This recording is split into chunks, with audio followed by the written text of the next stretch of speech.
Because people get mad at you does not mean that you are not showing them God's love.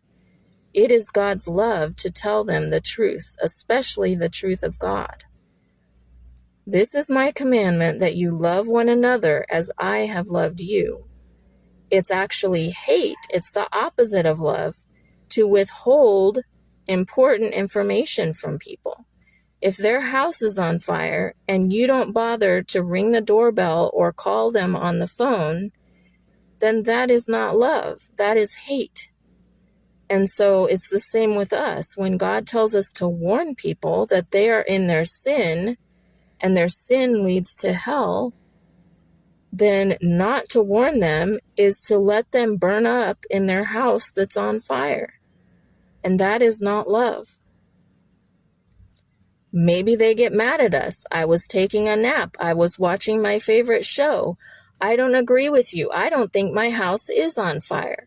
I don't smell any smoke. Maybe they punch you in the nose for waking them up when they were sleeping and comfortable in their burning house. This is my commandment, that you love one another as I have loved you. Verse 13. Greater love has no man than this, that a man laid down his life for his friends. So that is the epitome, that is the climax, that is the pinnacle of love. To literally die for someone else. And that is what Jesus did for us. And that is pure love. Someone who dies for someone else is not getting something out of that. It's not a selfish love. And that's what Jesus did for us. And that's the kind of love that God has. And that's the kind of love that flows from God the Father to God the Son. And because it flowed to God the Son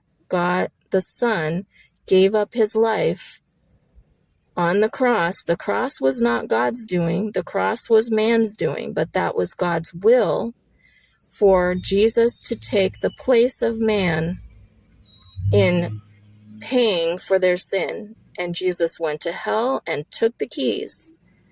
So he can keep any one of us out of hell if we receive him. If we acknowledge what he did on the cross for us as being payment for our sins, which means we have to acknowledge our sin. We have to acknowledge that we are sinful, that we do bad things, that we have done bad things, that we aren't perfect, and we cannot therefore go into God's home because